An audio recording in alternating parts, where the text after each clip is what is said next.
नारायण नारायण श्रीमन्नारायण नारायण श्रीमन्नारायण नारायण नारायण श्रीमन्नारायण नारायण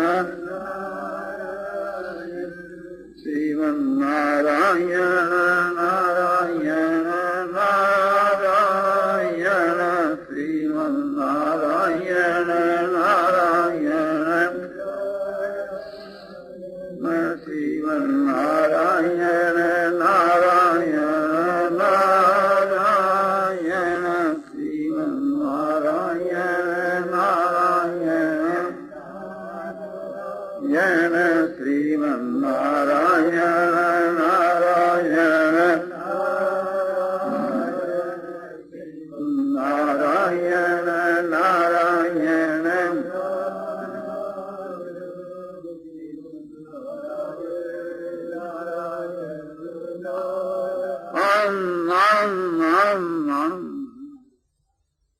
पूर्णं पूर्णं अपारं शान्तं घनानं अचलानं ध्रुवाणं नित्यां बोधस्वरूपानं ज्ञानस्वरूपानं आनंदीयानं आनंदी।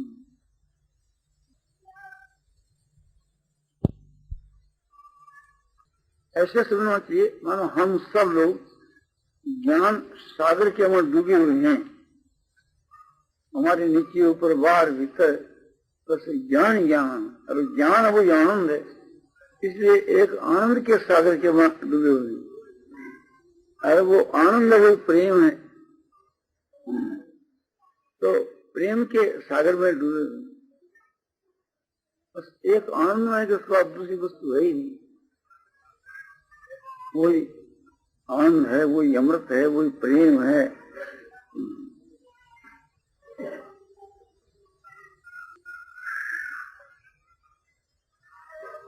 तो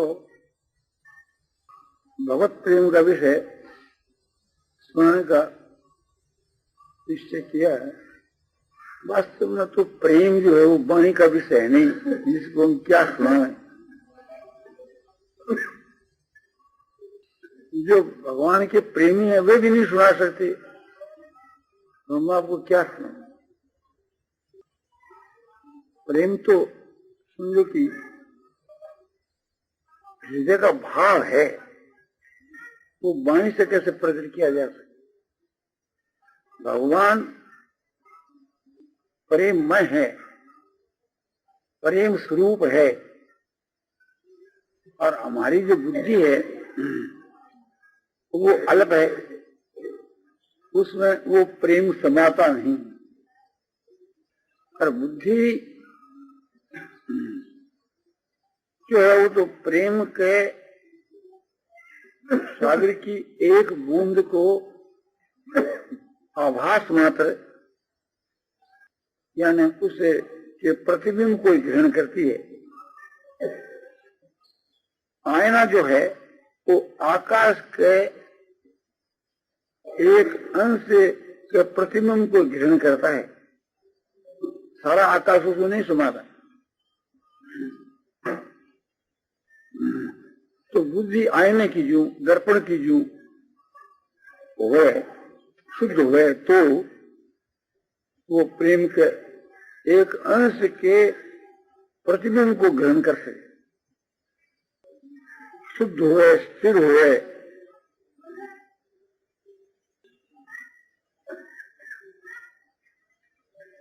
और सूक्ष्म हुए, तीक्ष्ण बुद्धि हुए। और बुद्धि के अंदर जो भगवान का प्रेम का भाव आता है, प्रेम का भाव जो है उसका प्रादुर्भाव होता है,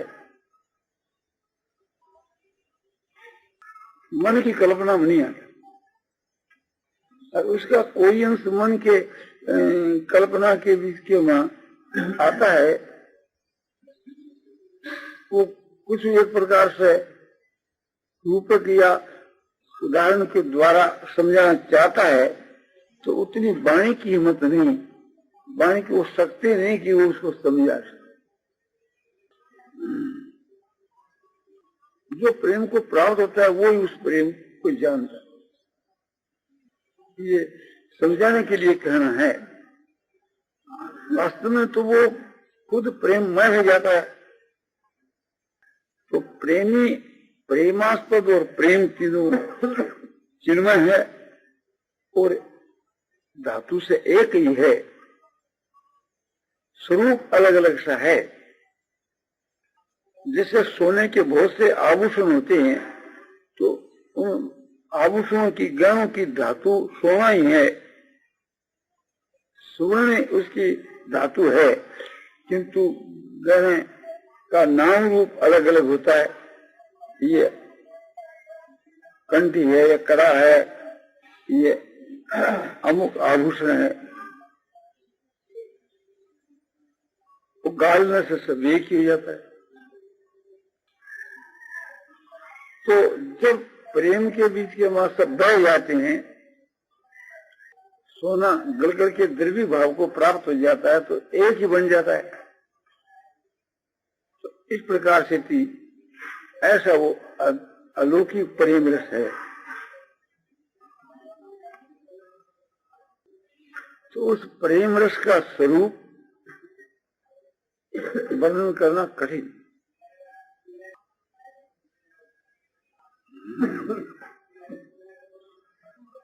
यत्किंचित किसी अंश का वर्णन किया जाए तो सुनने वाले जो भाई लोग हैं, माताएं हैं, उनके कानों में सारी बातें एक बार से सुनने में नहीं आती, क्योंकि उनका मन चंचल होने से कहीं दूर चला जाता है, तो उतना हिंसा छूट जाए। और सुना हुआ भी याद नहीं रहता, क्योंकि प्रेमरस जो है उसको एक रूप से समझ में आ गए तो वो मन से पकड़ा जाए। और जितना एक प्रकार से मन पकड़ता है उतना बुद्धि में उसका धारण हुआ तो बड़ा पार। तो हम लोगों को एकाग्र चित्त होकर के सुनना चाहिए। प्रेम की प्राप्ति का उपाय है मन से प्रेमास्पद जो भगवान, प्रेम स्वरूप जो भगवान, उसके स्वरूप का मनन, उसके नाम का मनन, उनके गुणों का मनन, प्रभाव का मनन, उसकी लीला का मनन करने से उसका प्रेम का तत्व रहस्य समझना। तो मनन करना या उसके नाम रूप गुण प्रभावों का एक गायन करना, इससे प्रेम बढ़ता है। और प्रेमी भक्तों का संग करना, इससे भी प्रेम बढ़ता है। और प्रेम विषय शास्त्रों का पढ़ना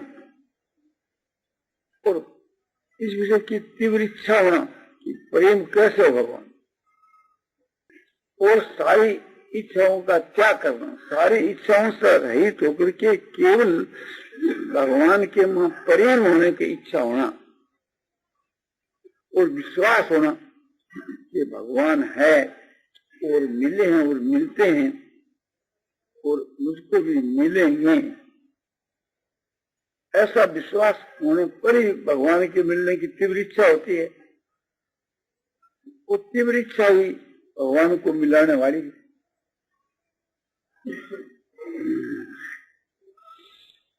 प्रेम विशुद्ध होना चाहिए, कोई प्रकार की कामना नहीं होनी चाहिए। निष्काम जो प्रेम है वही असली प्रेम है। विशुद्ध और निष्काम प्रेम होना चाहिए। एकांत के वहां बैठ करके और मन से भगवान के स्वरूप का चिंतन करना, उसके गुणों का चिंतन करना, उसके प्रभाव का चिंतन करना और मन से समझो कि भगवान से मिलना, भगवान का दर्शन, भगवान से वार्तालाप, भगवान का अनशन, चरणा का स्पर्श,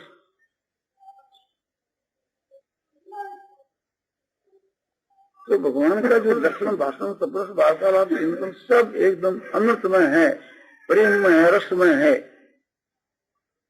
प्रेम ही रस है, रस ही प्रेम। उसका आस्वादन करना, जैसे कोई वस्तु का हम सेवन करें, कोई वस्तु का भोजन करें तो उसका स्वाद लें, किसी में हमारा मन रमे तो मन के द्वारा उसका स्वाद लें, ऐसे भगवान के वहां सब इंद्रियों से अपने रमण करना। नेत्रों से भगवान का जो दर्शन है वो नेत्रों के द्वारा रमण है। वाणी से उसके नाम और गुणों का वर्णन है तो वाणी के द्वारा रमण है। कानों से भगवान की बातों जो सुनना है वो कानों से भगवान में रमण है। हाथ से भगवान को जो स्पर्श करना है वो हाथ से भगवान का रमण है। नासिका से भगवान में जो सुगंध लेना है वो नासिका से भगवान में रमण है।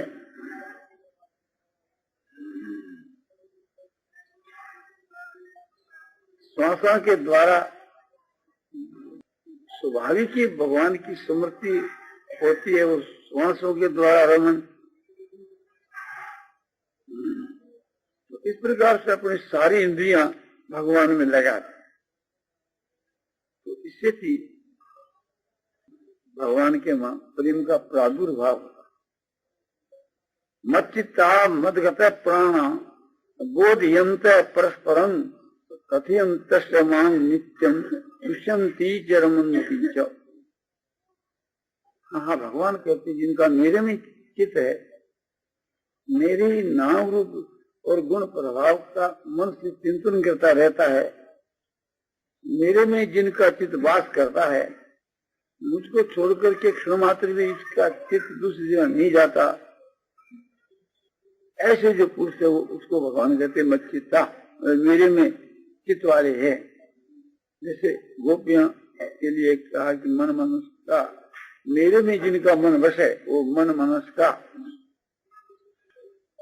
तो मच्चित्ता और मदगत प्राण, मदगत ही जिनके प्राण हैं, मेरे लिए जिनका जीवन है, मेरे प्रति अपने प्राणों का जिन्होंने समर्पण कर दिया है,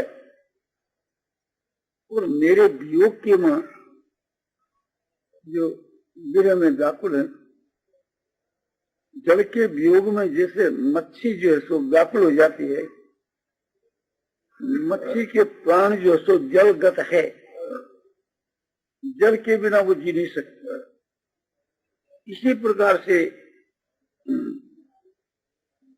मदगत प्राण वे पुरुष है जिनके प्राण मेरे बिना देह में नहीं रह सकते। और बोधयंत परस्परम, और परस्पर के बीच के मां मेरा जो तत्व है उसको जनाने के लिए और एक दूसरे को समझाता है। भगवान की बातों को सुनकर करके और एक दूसरे से बात करते समय के बीच के मां एक दूसरे को भगवान का तत्व समझावे, बोधन करावे, एक दूसरे को ज्ञान करावे। भगवान ऐसे है, भगवान के नाम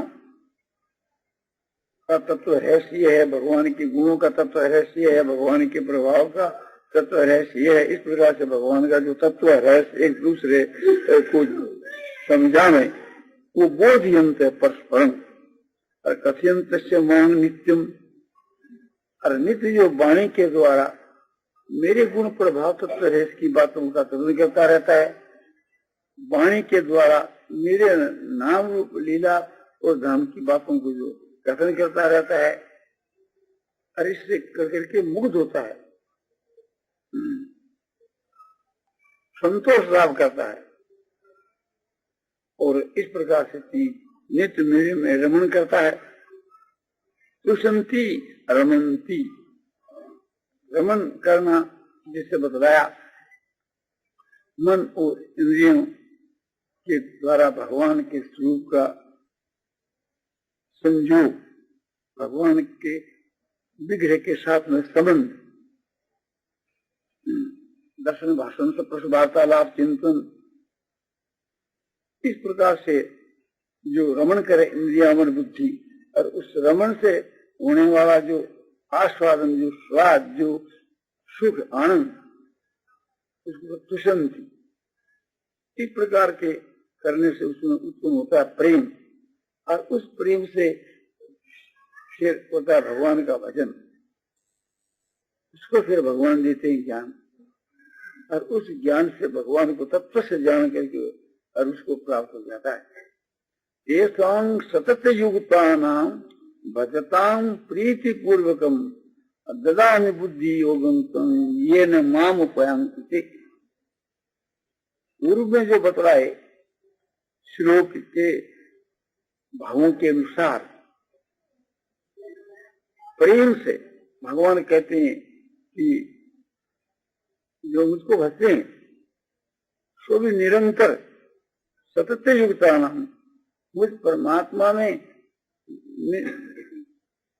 लगे हुए और प्रेम पूर्वक भक्ति पूर्वक जो मुझको नित्य निरंतर भजते हैं निष्काम भाव से, उन मेरे भक्तों को मेरे बुद्धि योग यानी मेरे विषय का ज्ञान, भगवत विषय का ज्ञान भगवान देते, जिसके प्रभाव से भगवान को यथार्थ रूप से वो प्राप्त हो जाता है, जान जाता है। भगवान जैसा है, जैसे जिस प्रकार के जितने उसको जान जाता है। भगवान का साकार निराकार सगुण निर्गुण जो सुख उसको प्राप्त हो जाता है, समझ जाता है, ये उसका फल। जब भगवान प्राप्त हो जाते हैं उस वक्त के वहां ऐसा एकदम मुग्ध हो जाता है, उसको अपने आप का होश नहीं रहता है, केवल भगवान का ज्ञान रहता है। और भगवान के दर्शन होने के साथ ही एक टक भगवान को देखता रहता है, पलक भी नहीं मार सकता, उसकी शक्ति नहीं, वहां से दृष्टि वो हटा ले। भगवान जब सायंकाल के वक्त के वहां बालकावस्था के वहां जब गौओं को चरा करके कि बच्चों को चरा करके पर घर पर आते थे तो अपने अपने द्वार के ऊपर खड़ी गोपियां उनकी प्रतीक्षा करती रहती थी और उनका दर्शन करके मंत्र मुग्ध की मां हो जाती थी। उनका कैसा स्वरूप जो हो, वो धूली दूषित हो और चाहे जो जैसा हो, है तो भगवान ना। शरीर के पसीना आ जाता और गर्द जो है रास्ते की धूल उड़कर उसमें जम जाती, तो एक प्रकार से वो भगवान का धूली से छिपा हुआ जो स्वरूप है वो भी उन्हें तो एक प्रकार से समझो की एक अलौकिक रूप में से दिखा। जो मूड है उनके लिए भगवान अपना पर्दा डाल देते हैं, किंतु उन प्रेमी भक्तों के लिए नहीं। जब प्रेम भक्ति के में एकदम निमग्न हो जाता है तो उसके कैसे लक्षण होते हैं। सुंदर विलास जो ग्रंथ है उसके वहां सुंदरदास जी ने एक कविया कहा है, बहुत ही एक रूप से प्रेम लक्षण भक्ति का है।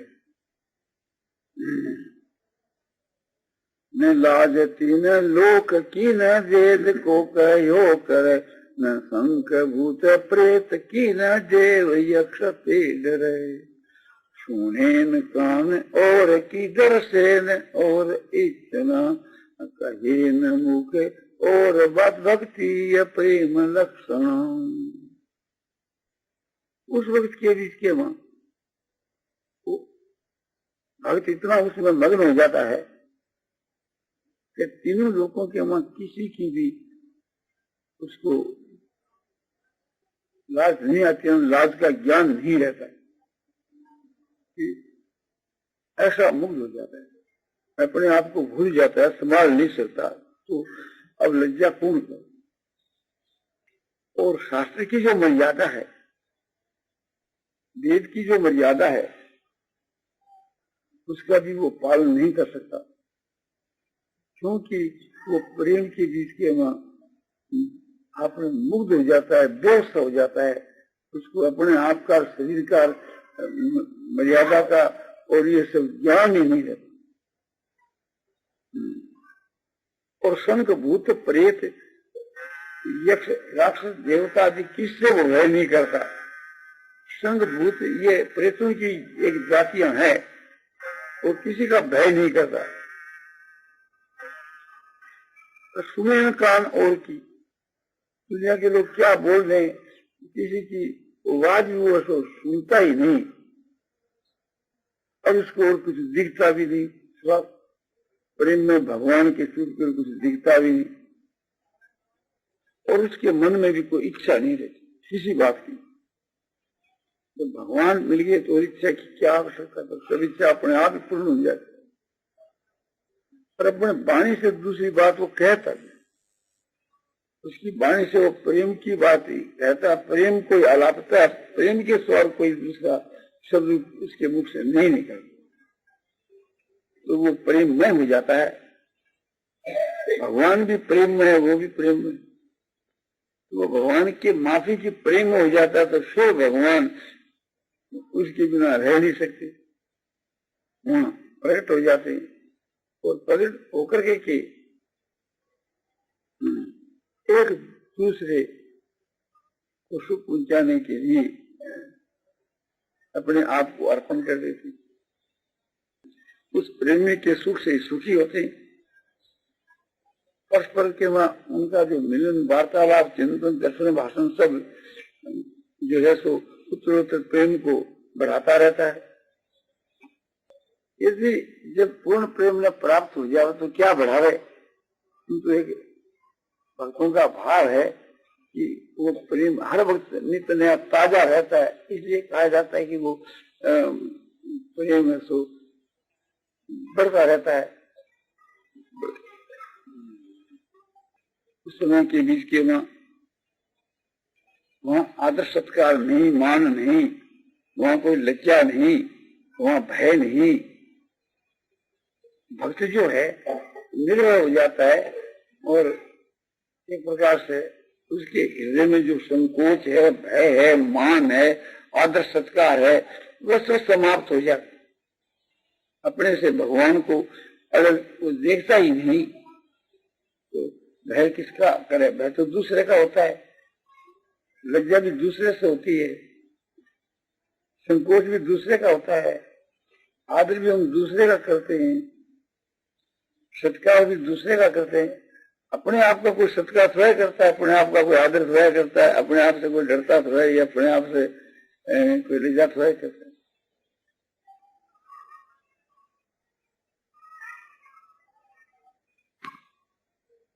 कभी हंसता है तो कभी रोता है, कि कभी मुग्ध हो जाता है, जो का क्यों बोलता है तो उसका कोई सिलसिलेदार नहीं।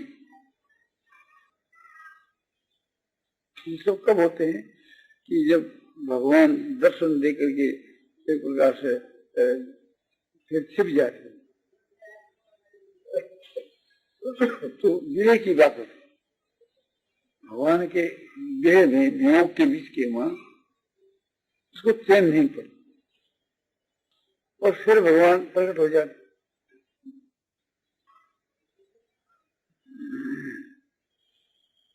तो भगवान के मिलने के उपाय बहुत से हैं। उनके वहां भगवान के ध्यान की जो मैं बात की, वो बहुत अच्छा उपाय है।